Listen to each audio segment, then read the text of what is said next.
ইসাউই ফুলুস জিয়াদা, মুদির আপনি আমার বেতন বাড়ায় দেন, এভাবেই তো আমরা বলি, তাই না? এটা ভুল আরবি।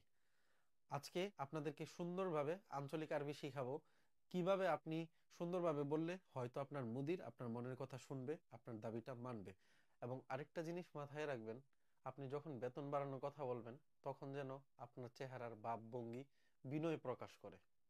আপনি যদি বলেন, মুদির সাউই ফুলুস জিয়াদা, সে তো রেগে মেগে ফায়ার হয়ে যাবে যে বেতন বাড়ানোটা আপনি চাচ্ছেন, আবার এমন ভাবে চাচ্ছেন যেটা তার পছন্দ হয় নাই।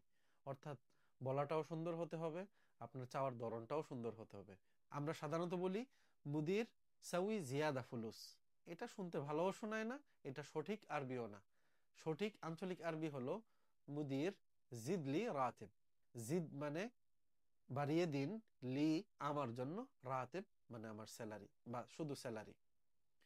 আরো সুন্দরভাবে যদি বলেন, মুদির মুমকিন তাজিদলি রাতিবি, মুদির মুমকিন, আপনি কি পারবেন, আপনার কাছে একটা অনুরোধ, আপনি কি পারবেন তাজিদলি বাড়িয়ে দিতে, রাতিবি আমার স্যালারি, মুমকিন তাজিদলি রাতিবি।